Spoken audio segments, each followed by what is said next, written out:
नमस्कार, मैं धर्मेंद्र पाठक। आप देख रहे हैं आर्यभट्ट 24 न्यूज। ससराम को जाम से निजात दिलाने के लिए लगातार जिलाधिकारी उता सिंह प्रयास कर रही हैं। इसी को लेकर ससराम में हमने ट्रैफिक नियम लागू कर दिए गए हैं। मैं आपको बता दूं कि ऑटो और टोटो को कई जोन में बांटा गया है। इसका अलग अलग रूट निर्धारण कर दिया गया है। इसको लेकर के जिला परिवहन पदाधिकारी राम बाबू क्या कुछ कह रहे हैं, आइए सर, रूट मैप निर्धारण हुआ है, क्या कुछ कहेंगे, क्या कुछ जानकारी है? ये शहर में ट्रैफिक वायलेशन को रोकने, जाम की समस्या का निदान करने और जो भी यातायात संबंधी समस्याएं हैं उसको दूर करने के उद्देश्य से जिलाधिकारी महोदया के निर्देशन पे कई कदम उठाए गए हैं। जिसमें से पहला कदम है कि जितने भी ऑटो और ई रिक्शा हैं उसका रूट निर्धारण कर देना है। उसके लिए हम लोग एक कोड बनाए हुए हैं जिसमें उसका जोन है, उसमें रूट भी लिखा हुआ है और जो गाड़ी का जो संख्या निर्धारित किया गया है वो भी उसमें मेंशन है। साथ ही कहाँ से कहाँ तक चलेगा वो भी उसमें लिखा हुआ है। तो इस प्रकार ये स्टिकर हर एक ऑटो ई रिक्शा जो आवेदन दिए हैं और जिसको जो रूट निर्धारित किया गया है उस पर स्टिकर लगा हुआ रहेगा ताकि लोगों की पहचान हो सके कि ये ऑटो इस रूट के लिए है और उसको उसी रूट पर चलना है। इससे अलग चलेगा तो उसका हम लोग जो इन्फोर्समेंट है, MVI है, ट्रैफिक वाले हैं, उसकी पहचान करेंगे कि ये जो निर्धारित रूट है उससे अलग चल रहा है तो उसको हम लोग जो MVI की धारा है उसके अंतर्गत हम लोग फाइन उस पर आरोपित करेंगे और नहीं सुधरेगा तो हम उस ऐसे वाहनों को हम लोग जब्त भी करेंगे। सर, कितना एप्लीकेशन अब तक मिले हुए हैं, कितना देना है रूट में? इसके लिए अब जितने वाहन हैं सबको आवेदन देने के लिए बोला गया है।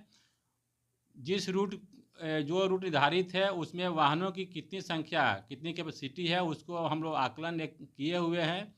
उसके हिसाब से फर्स्ट फेज में कुल करीब 1700-1800 के आसपास आवेदन आए हुए हैं तो उसका हम लोग बंटवारा कर दिए हैं। उसके बाद भी आवेदन आता है तो उसको हम लोग चेक करके उसको भी हम लोग रूट देंगे। आवेदन को सर किस तरीके से जांच किया जाता है? ये आवेदन में गाड़ी का एक तो जो उसका सही चीज़ होना चाहिए।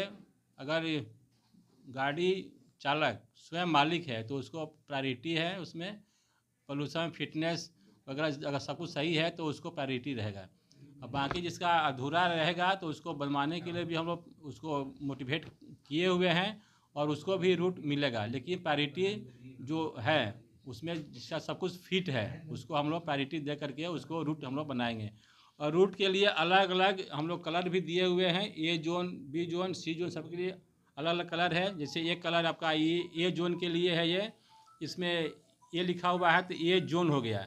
उसके बाद से जो संख्या देख रहे हैं ये आपका रूट हो गया और उसके बाद से और संख्या देख रहे हैं 4 डिजिट का, ये आपको वाहन को जो हम लोग अलॉट करेंगे वो आपका हो गया।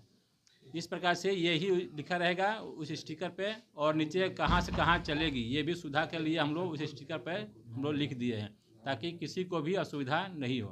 तो क्या लगता है जाम की समस्या से निजात मिल पाएगा कि नहीं? प्रयास तो पूरा किया जा रहा है कि समस्या का निदान हो जाए, जाम नहीं लगे। और आप देख भी रहे हैं कि ट्रैफिक सिग्नल भी लग गया है वहाँ पे और वेंडिंग जोन भी बन रहा है, पार्किंग स्थल भी बन रहा है। और एक और हम लोग विभाग से हम लोग अनुरोध किए हैं कि वहाँ पर जो एक कैमरा होता है ANPR जो ऑटोमेटिक चालान काटने का काम करता है तो उसको भी अधिष्ठापित करने का जो ट्रैफिक लाइट है वहाँ पर हम लोग ये अनुरोध विभाग से किए हैं कि लग जाएगा तो ऑटोमेटिक फाइन कटेगा। तो सर, अंतिम सवाल है, वाहन चालकों और खासकर ऑटो चालकों को क्या कुछ संदेश देना चाहेंगे, अपील करना चाहेंगे हमारे चैनल के माध्यम से? ये तो ऑटो चालक को तो पहले से ही ये हम लोग जागरूक किए हुए हैं और जागरूक कर भी रहे हैं और उनको आप लोग के माध्यम से और भी जागरूक कर रहे हैं कि अपने ट्रैफिक रूल का पालन करें, जो रूट निर्धारित किया गया है उसके हिसाब से चलें, जो सिग्नल लगा हुआ है उसका अवहेलना नहीं करें और गाड़ियों का पोल्यूशन, फिटनेस, इंश्योरेंस ये सभी अपडेट करके चलें। चालकों को अपना ड्राइविंग लाइसेंस रखना बहुत ज़रूरी है। अगर नहीं रखते हैं तो उसको भी हम लोग गाड़ी को जब्त करके उस पर कार्रवाई करेंगे। जैसा कि आपने देखा है और सुना कि परिवहन पदाधिकारी ने उल्लंघन करने पर होगी सख्त कार्रवाई। मैं आर्यभट्ट 24 न्यूज से धर्मेंद्र पाठक की रिपोर्ट।